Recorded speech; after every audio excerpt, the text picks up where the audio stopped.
नमस्कार, कमल पगार किचनमध्ये तुमचं खूप खूप मनापासून स्वागत आहे। चला आज कोथिंबीर वडी। चला आज आपण मस्त कोथिंबीर वडी बनवूया।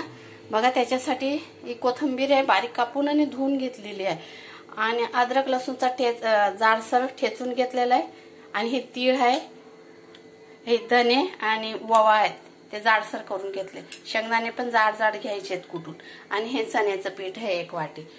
पण चण्याचं पीठ नंतर वाढवू पण शकतात। चला आता कोथिंबीर मस्त कापून घ्यायची आहे, साफ करून कापून आणि धुवून घ्यायची। 2-3 पाण्याने धुवायचं म्हणजे माती खाली बसून जाते आणि चाळणीवर पाणी नितरायला ठेवून द्यायचं।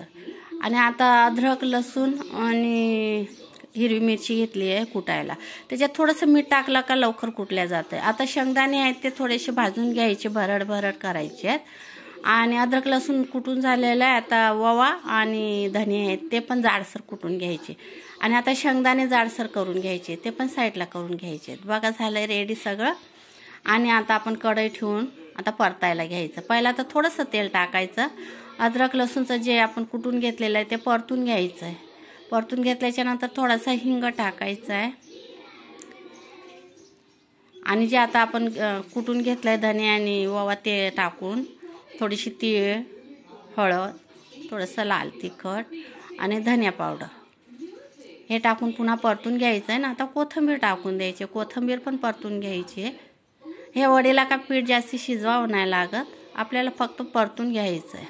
आता कोथिंबीर परतून झाल्याच्या नंतर टाकायचं आहे शेंगदाण्याचा कूट, थोडंसं पाणी टाकून द्यायचं आहे। नंतर टाकायचं आहे शेंगदाण्याचा कूट, थोडासा गरम मसाला टाकायचा आहे आणि पुन्हा अर्धी वाटी पाणी टाकायचं। असं 1 वाटी पाणी झालेलं आहे, 2 अर्धी वाटी पाणी टाकलंय आणि आता परतून घ्यायचं आणि पहिले पण मीठ टाकलेलं आहे त्या हिशोबाने आता चवीप्रमाणे मीठ टाकायचं आणि 1 वाटी बेसन घेतलंय।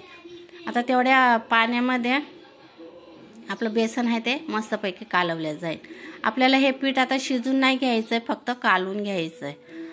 कालून झालेलं आहे आणि आता एका परातीला तेल लावून घ्यायचं आहे। तेल लावून आता त्याच्यावर थापून घ्यायचं आहे गरम गरम, जास्ती पातळ नाही जास्ती घट्ट पण नाही व्हायला पाहिजे।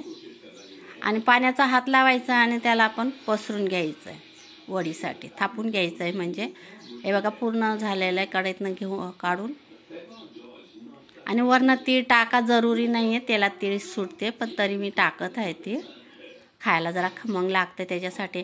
आणि हे थंड करायला ठेवून द्यायचं आहे पंख्याखाली।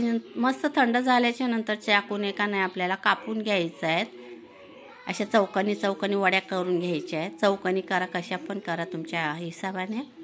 आणि सगळ्या वड्या कापून काढून साईडला ठेवून द्यायच्या आहेत। आणि अगर तुम्हाला साठा करून ठेवायचा आहे तर 4-5 दिवसासाठी हा साठा पण राहू शकतो। एका डब्यामध्ये, पॅक डब्यामध्ये वड्या ठेवून द्यायच्या आणि झाकण लावून ठेवून द्यायचं आहे फ्रीजमध्ये।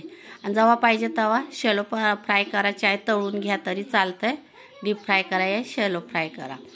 आणि आता थोडं तेल टाकलंय बघा पॅनमध्ये आणि त्याच्यामध्ये आता मस्तपैकी खरपूस मी मीडियम गॅसवर फ्राय करून घेणार आहे। वरनं एकदम खुसखुशीत आणि आतून पण एकदम छान झालेली आहे कोथिंबीर वडी, खूपच छान झालेली आहे। एकदा नक्की करून बघा। याला ना पीठ शिजवावं लागत ना बाफवावं लागत, थोडंसं काय आपल्याला परतून घ्यायचं आहे कढईमध्ये। झालंय बघा, आता काढून घेऊया आणि बाकीचे जे आहे ते ठेवून दिलं। प्लीज व्हिडिओ आवडल्यास सबस्क्राईब करा, लाईक आणि कमेंट करा।